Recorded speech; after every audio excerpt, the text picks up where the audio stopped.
మన కాంట్రవర్సీని దాటి కాంట్రవర్సీ చేయగలరా మీరిద్దరు? I thought I should title this episode God does not censor. Yes.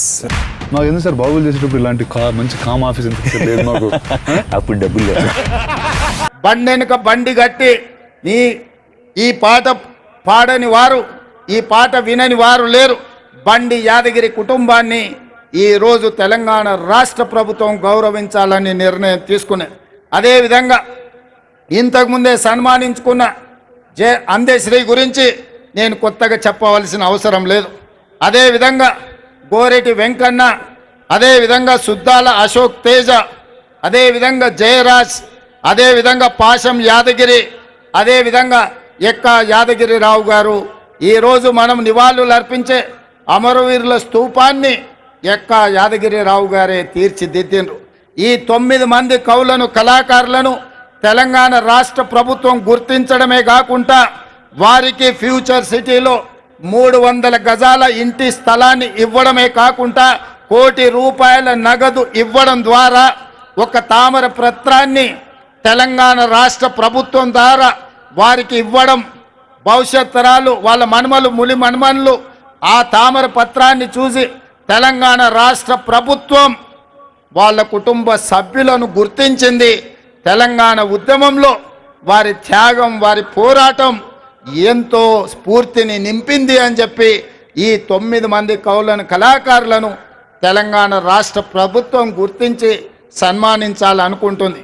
అందుకే వారికి తామర పత్రాన్ని రాష్ట్ర ప్రభుత్వం అధికారికంగా అందించడమే కాకుండా వారికి ఒక ఇంటి స్థలాన్ని, వారికి ₹1 కోటి నగదును వారికి ఇవ్వడం ద్వారా ఈ ప్రభుత్వం, ఈ 4 కోట్ల తెలంగాణ ప్రజలు మీ త్యాగాలను మరవలేదు. మీ త్యాగాలు చరిత్ర పుటలలో, మీ పోరాటాలు మా మెదళ్లలో శాశ్వతంగా ముద్రించుకుంటాము.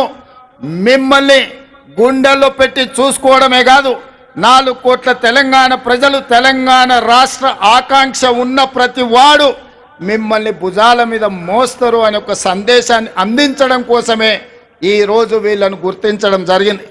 వాళ్ళకి ఇంటి స్థలమో లేకపోతే ₹1 కోటి ఆర్థిక ప్రయోజనం కోసమో ఈ రాష్ట్ర ప్రభుత్వం ఈ కార్యక్రమాన్ని చేపట్టలేదు.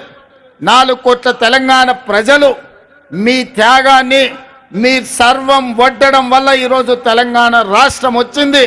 అందుకే ఈ రాష్ట్ర ప్రభుత్వం మిమ్మల్ని గుర్తిస్తుంది, గౌరవిస్తుందన్న సంకేతాన్ని ప్రపంచానికి అందించడం కోసమే ఈరోజు ఈ కార్యక్రమాన్ని తీసుకున్నాం. పెద్ద ఎత్తున ఇక్కడికి వచ్చేసిన వేలాది మంది చప్పట్ల ద్వారా ఈ కవులను, కళాకారులను అభినందించాల్సిందిగా మీ అందరికీ నేను విజ్ఞప్తి చేస్తున్నా. మిత్రులారా, కొద్దిమందికి బాధ ఉండొచ్చు, ఆవేదన ఉండొచ్చు, దుఃఖం ఉండొచ్చు. మా ఆలోచనలు, మా కుటుంబ గుర్తింపు, మా రాజకీయ పార్టీ మనుగడకు ఈ నిర్ణయాలు ప్రమాదకరంగా మారుతున్నాయని అనుకోవచ్చు. కానీ ఒక వ్యక్తి కోసమో, ఒక కుటుంబం కోసమో, ఒక రాజకీయ పార్టీ కోసమో తెలంగాణ రాష్ట్రం తెచ్చుకోలేదు. 4 కోట్ల తెలంగాణ ప్రజలు ఏ స్వేచ్ఛ కోసం, ఏ ప్రజాస్వామిక పరిపాలన కోసం, ఏ బహుజనుల యొక్క ఆత్మ గౌరవాన్ని ప్రపంచానికి చాటి చెప్పడం కోసమే ఈ తెలంగాణ రాష్ట్రం తెచ్చుకున్నాం. అందుకే తెలంగాణ పరిపాలన గుండెకాయ లాంటి సచివాలయంలో ఈరోజు తెలంగాణ తల్లిని మనం ప్రతిష్ఠించుకోవడం జరిగింది. ఇది ఒక గొప్ప అవకాశం.